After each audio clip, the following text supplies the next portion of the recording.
এটা হচ্ছে আমাদের ওয়েবসাইট, যেখানে আমরা যদি আমাদের ব্লগ সাইটটাতে যাই এটা, এবং এটা যে লিঙ্কটা আছে এটা যদি আমরা নতুন একটা ট্যাবে ওপেন করি তাহলে এখানে পেজ নট ফাউন্ড আসছে, এবং এখানেই যদি আমি রিফ্রেশ করি তাহলেও পেজ নট ফাউন্ড আসছে। তো এইটা করার জন্য আমরা একটা সলিউশন খুঁজে পেয়েছি, সেটা হচ্ছে আমাদের নেটলিফাইয়ের সমস্যা। সেটা হলো আমাদের এই যে সমস্ত অ্যাপটাতে আমাদের শুধুমাত্র একটি index.html ফাইল রয়েছে, এবং আমরা যখন এই ব্লগসে যাচ্ছি তখন এইখানে কোনো index.html ফাইল নাই, যেটার কারণে সে লোড হতে পারছে না। তো আমরা এখানে একটু কোড পেয়েছি যেটা আমাদের রিডাইরেক্টিং করার জন্য লাগবে। সো এখানেই বলছে, হ্যাঁ এটা না এইটা। সো রিডাইরেক্ট করার জন্য আমাদের এই কোডটুকানি পুশ করতে হবে আমাদের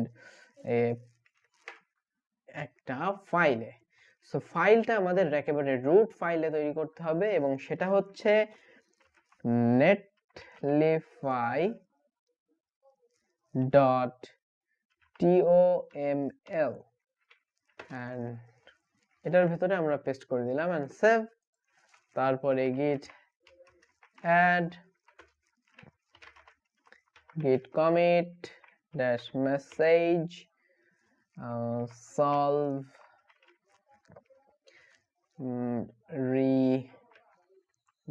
redirects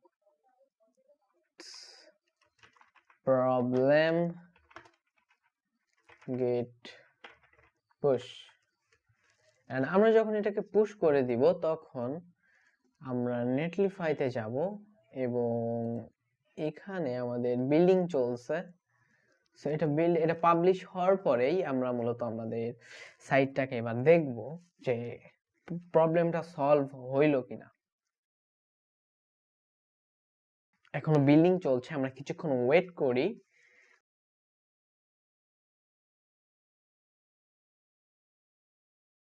এখানে আপনারা কমিটটাও দেখতে পাচ্ছেন। ওকে, এটা আপলোডেড হয়েছে, এবার পাবলিশড হবে। ওকে, সো পাবলিশড হয়ে গিয়েছে। সো আমরা যদি এখানে যাই অথবা এখানে গিয়েও যদি একবার রিফ্রেশ দেই তাহলে আমাদের ব্লগ পেজটা আসবে। এবার যদি আমরা এখানে রিফ্রেশ দিই কোনো সমস্যা নাই। সো এবার যদি আমরা এখানে যাই কোনো সমস্যা নেই। এবার আমরা যদি এইখানে গিয়ে ব্লগসে গিয়ে এইটার ভিতরে আমাদের ব্লগস অন যেটা আছে সেটার ভিতরে যাই, এবং এটাকেও আমরা এইখানে দিই, এরপরেও সেটা চলে আসবে। সো প্রবলেমটা এতটুকুই যে আমাদের শুধুমাত্র এতটুকু কাজ করলে আমাদের প্রবলেমটা সলভ হয়ে যাচ্ছে।